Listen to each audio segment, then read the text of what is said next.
From years of anxiety to warrior and mentor, Bradley Robinson created the Anxiety Project to help you end your anxiety naturally. Let's mold the new you and let's end anxiety together.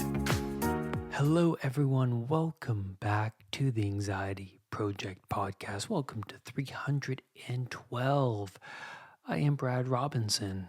Today, I'm diving into health anxiety, the origins of your health anxiety. Where did it start from, really? What point, what moment? What was that moment? A lot of people don't, first of all, a lot of the people I speak to, they can't conceptualize the health anxiety, right? They don't really know it's labeled as health anxiety. They just perceive themselves as someone who's obsessively ruminating over the certain symptoms that they're experiencing. They mislabel them as illnesses, severe illnesses, and they'll meet with me and they'll make these connections once we start to talk, or when they view my channel and all the videos on my channel, they'll realize, hey, this is a thing called health anxiety. Where did it all start? Well, it started when this event happened in my life, or when they start making connections with their families. Maybe their families had a great influence on, well, their obsessive tendencies over their health. And so all of these things click, click, click, click. And the more these people explore themselves and the health anxiety that they're contending with, the better they are at dealing with it. And so that's the thing about health anxiety, is it's this unknown entity within the body, within your mind, that has to be explored. There's no trust in the body with someone suffering from health anxiety. And so today we're going to explore the origins of the health anxiety. At what moment in time of your life did the health anxiety come about? And this is really going to shed some light on the suffering that you're currently going through. Before we dive in, though, I want to just bring you back to previous episodes that I'm sure you're going to find interesting, that you may have not have listened to, like episode 253, Do I Believe in God? And that was a really good one. I was exploring my beliefs in the transcendent, in God, and what God means, and, well, what I've learned so far in my journey to come to the conclusions I've come to. Number 250 is our three biggest desires. Episode 244, Beyond Social Anxiety. So if you're suffering from social anxiety, 244, it's a good one. You want to watch that one. You want to listen to that one after this. And episode 227, Trauma.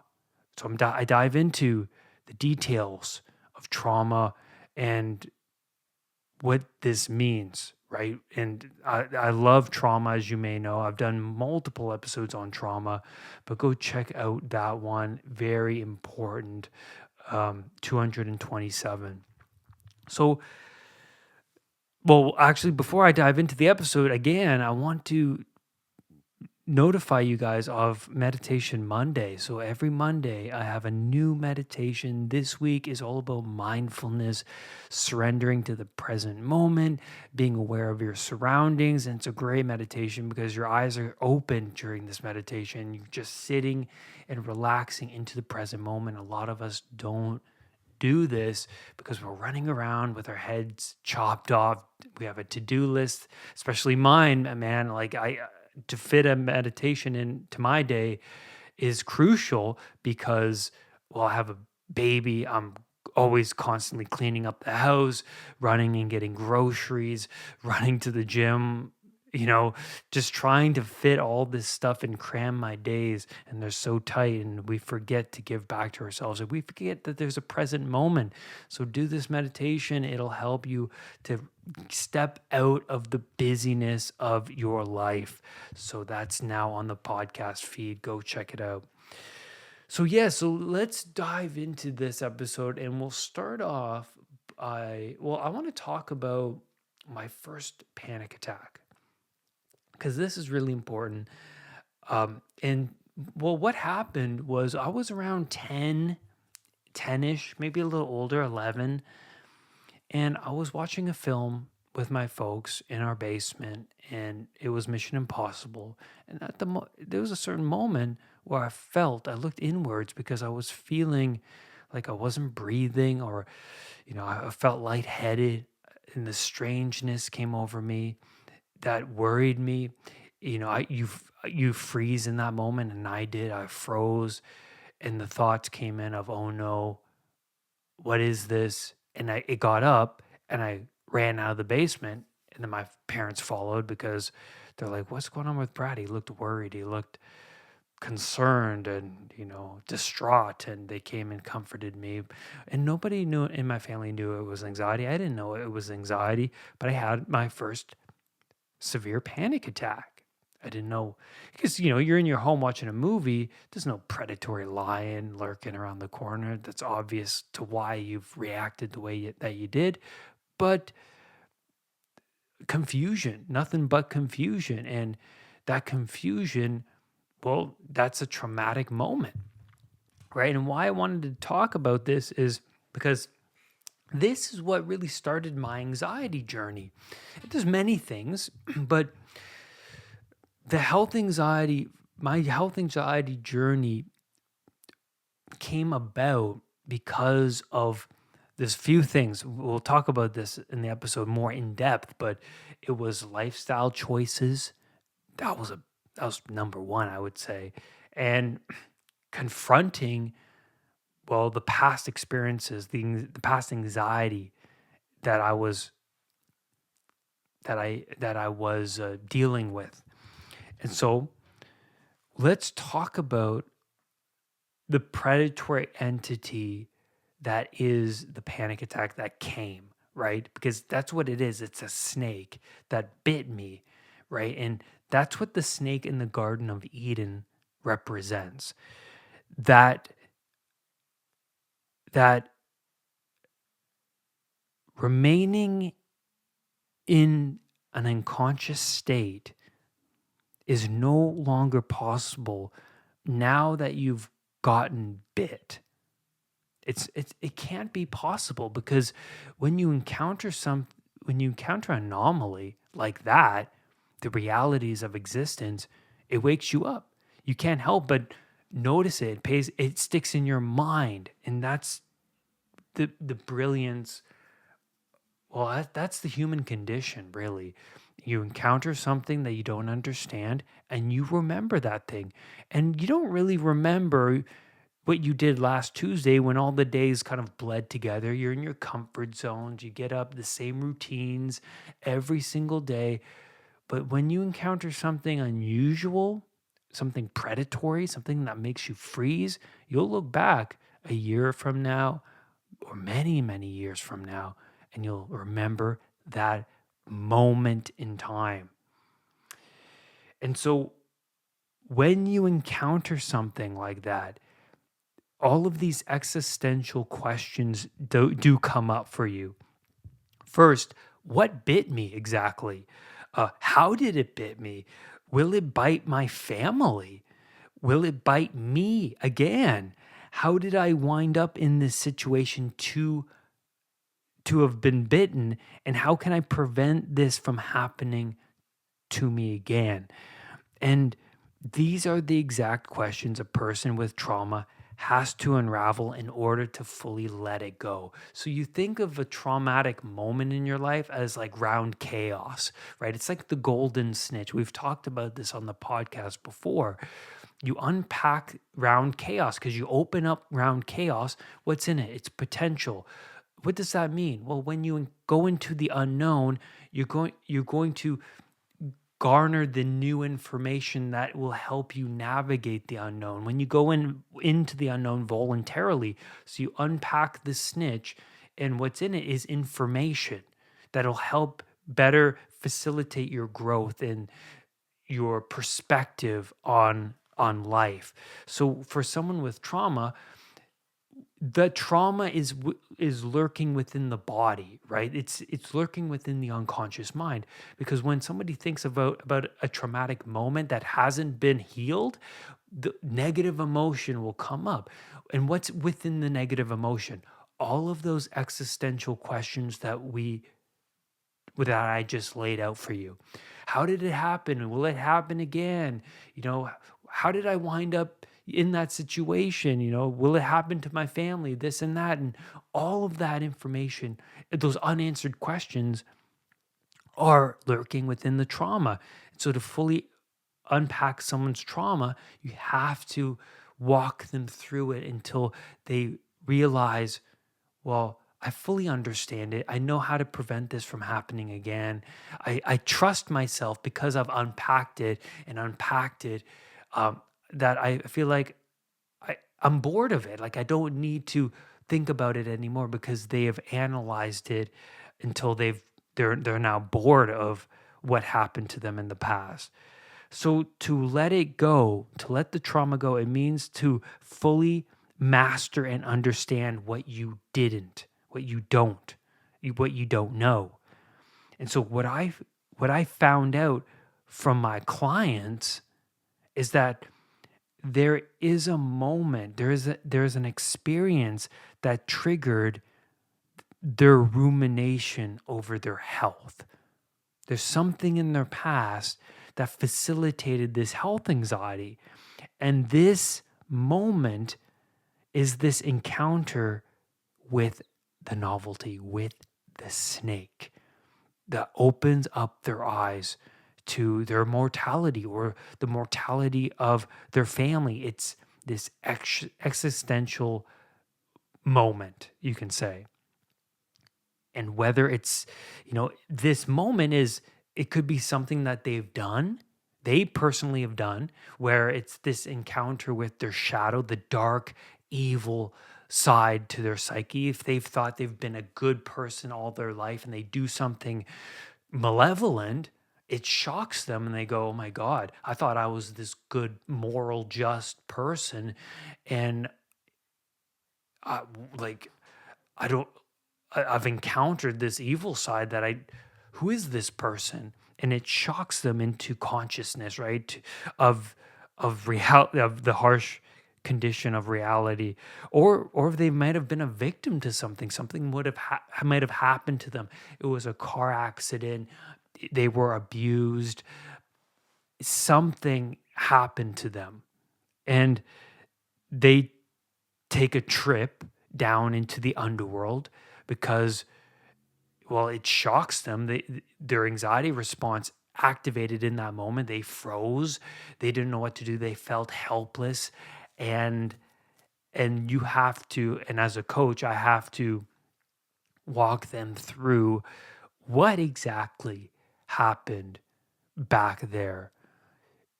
And could you have avoided what happened?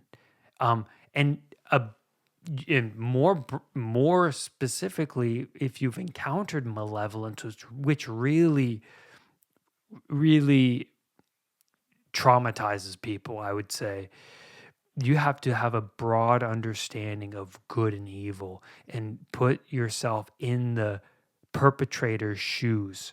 And that's no joke. You have to have a understanding of how people can wind up doing that malevolent act.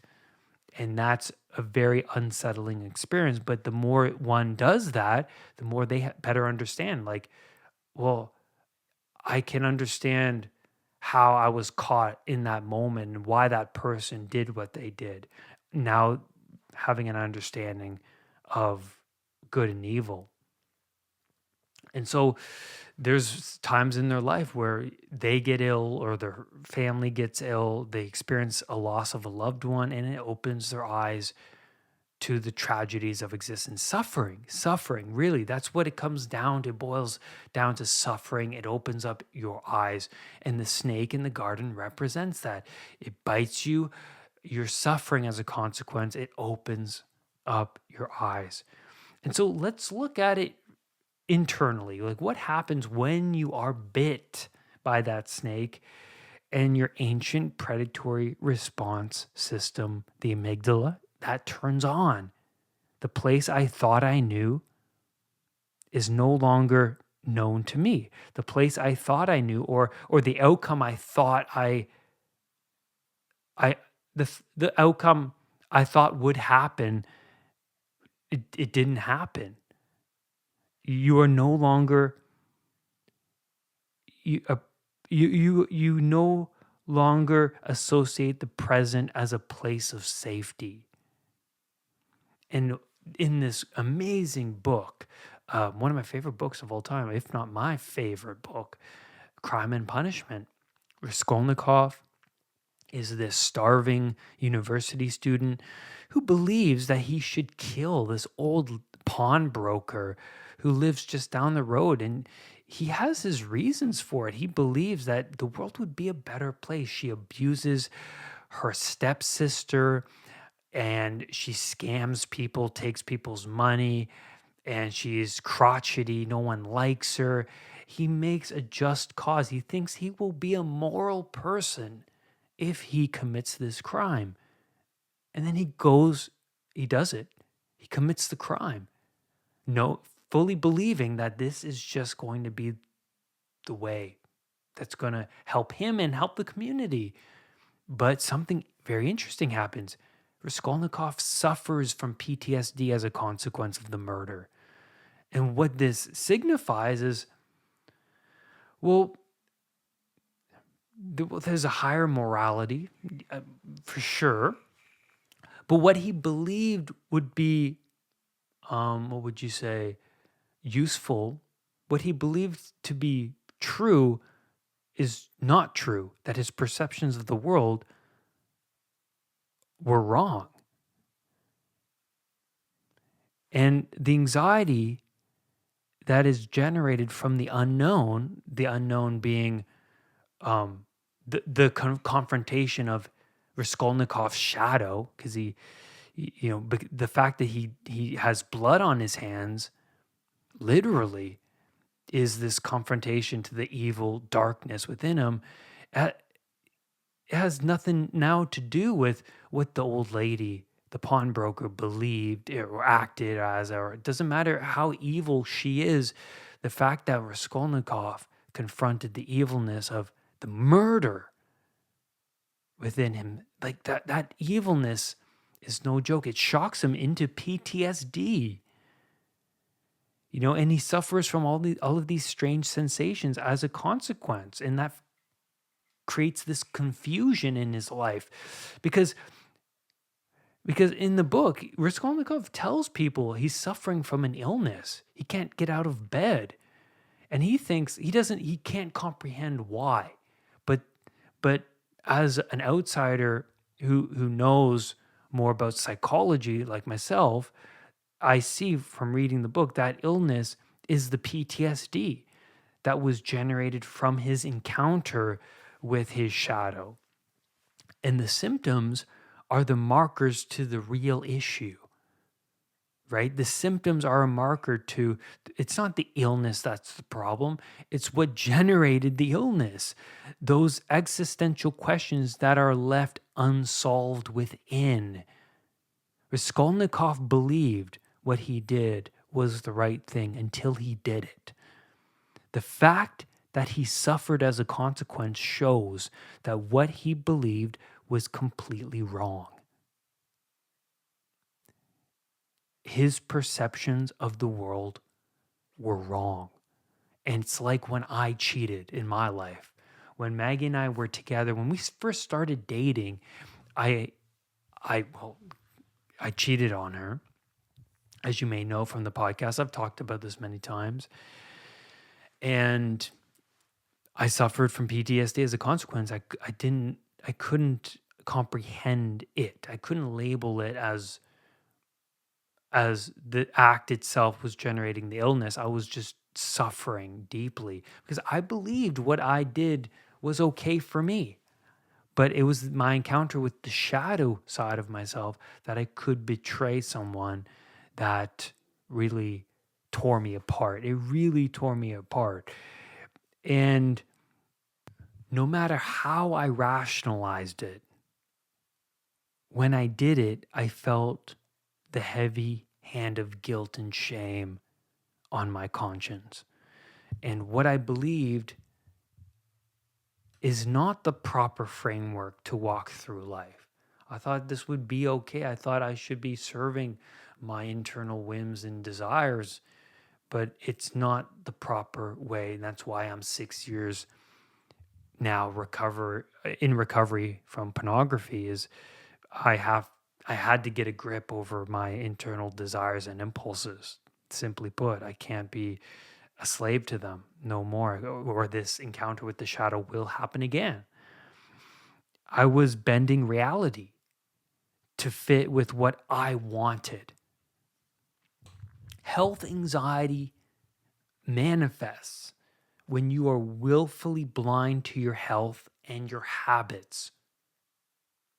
Your emotional state is determined by the match between what you want and what happens. Raskolnikov wanted to kill this for his just reasons, but what happened as a consequence was something completely different. His framework of the world, he didn't explore the consequences before he committed that deed. And that's the thing, is we see the one side of the story. Oh, this will serve me. This will serve me. The other side is, well, now everyone else is suffering and I'm suffering. I didn't explore that side. I didn't explore the consequences to those actions. And so in your life, you might eat terribly and you feel terrible as a consequence. Oh, I want the Chinese food. Oh, I feel terrible. I have stomach problems and I'm overweight.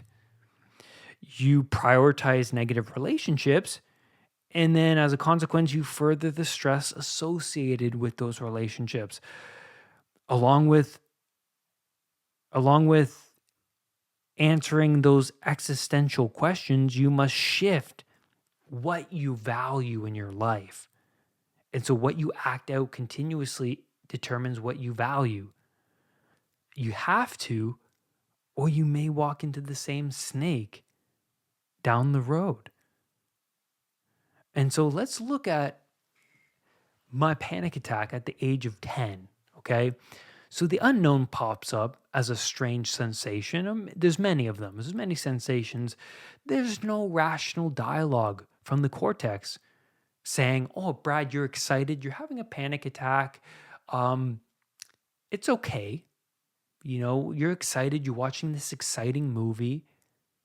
But the voice that comes up is, "Oh no.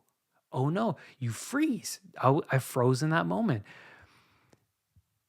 I've had these feelings, sensations before, by the way, not even before the age of 10, but I interpreted them as excitement because I'm doing something exciting. I'm anticipating something exciting.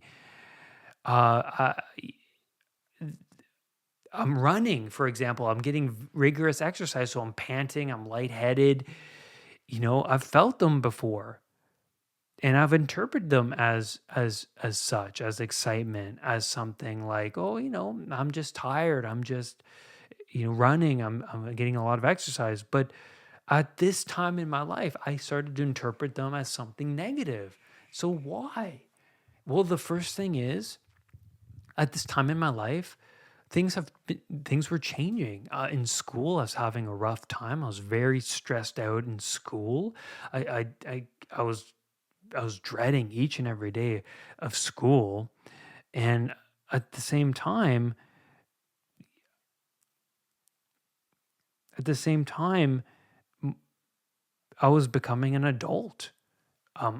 Things in my life that used to be exciting weren't exciting anymore. I was taking on more responsibility, and the responsibility caused me anxiety. And I didn't know how to deal with this uncertainty at that age. I didn't know how to deal with the uncertainty of these sensations, even when I'm just sitting there. When I'm running and when I'm doing something exciting, it's easy to make those associations that you're just excited. But when I'm sitting on a couch just watching a movie, it's like, why am I experiencing all of these strange feelings? And even with my parents around, It's this internal battle that arose. Even my parents, even the safety of my parents couldn't protect me from the uncertainty of the state of my being, of like these feeling like I'm losing control. And also the reason why I ran out of the basement is because didn't want to make a fool out of myself while I die in front of my folks. And so the lack of trust within contributes to the anxiety. And because of my reaction to the anxiety, the amygdala stamped what happened back there was bad into my unconscious mind and made associations to the environment, to the situation, and to the feelings. And that's to prevent me. To prevent me from walking into the same sort of situation again in the future. And now panic attacks don't have a hold over me because, one, I've confronted them enough and perceived them for what they are now, and I'm educated in the anxiety response and how it operates, and I've done it many times where I've encountered my anxiety and talked myself through it and let it go rather than being a slave to the feelings and the emotions. And also the second thing is I keep my life structured and well maintained so that it doesn't arise again in the future. I'm not going out and staying up late and eating foods that don't agree with my body, and going behind my wife's back and doing things that I find to be deplorable and sketchy. And I tried to tell the truth and not hide anything under the rug. And that is all a sacrifice to something higher so that my future self can be lighter, that it's not holding on to trauma, it's not holding on to unnecessary emotion, and my relationships can thrive, and then thus I can thrive as a consequence. And so you give up the things in the present moment that, can serve me and my ego for something greater, for a better future. And I think that's a great place to stop on this episode. Thank you, everyone, for being here, being a listener of the show. And again, go check out Meditation Monday. You're going to love the new episode and all the other episodes that you haven't listened to already. That's on the podcast feed, and that's on Spotify, or it's on iTunes, or anywhere you listen to podcasts. Rise above anxiety. I'll see you next time. My anxiety recovery program is available over at unpluganxiety.com. With the Know Your Brain audiobook, you will learn about the inner workings of your anxiety system. This will help you to better understand why you feel detached and out of control from this ancient brain structure. That's at unpluganxiety.com. Go there to learn more.